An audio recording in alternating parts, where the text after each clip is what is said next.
Inscreva-se no nosso canal, ative as notificações e compartilhe este O vídeo. Senhor Jesus ensinou, como nós vimos que ele subiu ao monte, viu as multidões, se assentou, os discípulos se aproximaram e ele passou a ensiná-los, dizendo, né, para os seus discípulos: bem-aventurados os pacificadores, porque esses serão chamados filhos de Deus.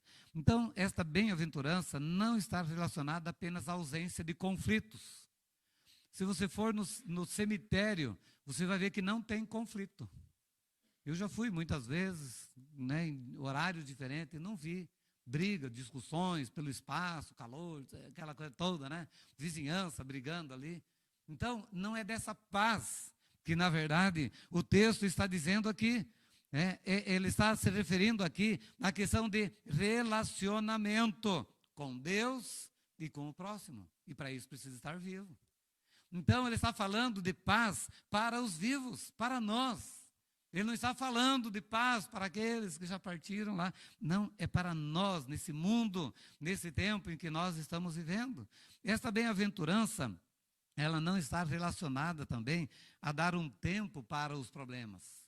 Isso não causa paz. Só adia o problema, deixa o problema, acumula o problema. Então, nós precisamos resolver esses problemas para poder, então, ter paz por meio deles. A paz não é só uma ausência de conflito. E essa bem-aventurança também não está relacionada aqui a uma negociação da verdade. Para viver em paz, eu deixo de defender a verdade, de viver na verdade, e eu vou então ceder para que eu possa dar as mãos com aqueles que vivem no engano, na mentira. É como um ecumenismo. Eu vou dar as mãos com os outros, eu vou ceder a minha fé, a minha confiança, negociar a verdade, para que nós possamos então nos abraçar e caminhar juntos. Não é nesse sentido. Nós temos que viver em paz, vivendo na verdade, defendendo a verdade, praticando a verdade no nosso meio e no nosso dia a dia. Então não vamos fazer acordos para poder então ver os cristãos não sendo perseguidos, por exemplo. Isso não é paz. O que nós precisamos é de uma paz que brota do coração e que vem por meio do nosso relacionamento com Deus, independentemente se o mundo nos persiga. Mas nós não podemos negociar a verdade para poder ter paz. Tá certo? O que é paz?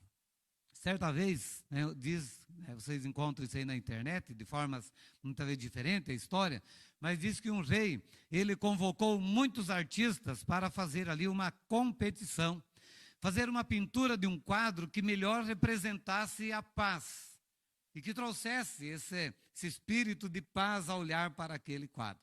E dentre tantos quadros, 2 foram os finalistas, e um deles era uma pintura de um lindo e grande lago, aonde você olhava assim e espelhava no lago aquelas montanhas distantes e aquele céu de um azul tranquilo que transmitia paz.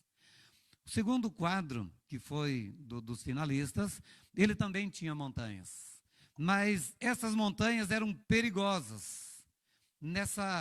Nesse quadro também tinha o céu, mas ele era composto de nuvens carregadas, um tempo mostrando uma tempestade, e ali ele pôde desenhar como que relâmpagos ali.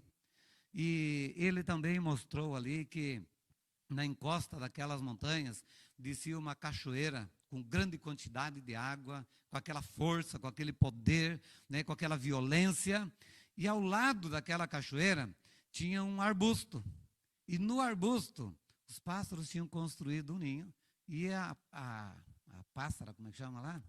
O pássaro feminino lá, a fêmea, estava ali aninhada, em perfeita paz, no meio de tudo aquilo. E o rei olhou, analisou e falou: esse quadro representa a paz. Por quê? Aí ele diz então, segundo a definição dele, paz não significa ausência de barulho, turbulência, problemas, conflitos. Paz significa estar no meio disso tudo e ainda estar calmo no seu coração. Apesar de toda aquela tempestade, todo aquele perigo ali, o passarinho estava lá tranquila no seu ninho. Fica imaginando o passarinho dando uma olhada para o outro lado, tranquilo. Então isso é paz. Isso é nós vivermos em paz. Irmãos, ou como nós esses dias estávamos falando de João, né? Amados irmãos, nós não podemos perder a esperança no meio desse mundo empolvoroso, que não passa um dia sem guerra, que não passa um dia sem ameaças, que não passa um dia sem notícias más acontecendo. Mas nós devemos, como filhos de Deus, promover a paz e desfrutar a paz no meio da turbulência que o mundo nos oferece. São os pacificadores, ele diz aqui, que são ou serão chamados de filhos de Deus, porque o nosso Deus é um Deus de paz e nós somos filhos do Deus da paz e co-irmão com o príncipe da paz.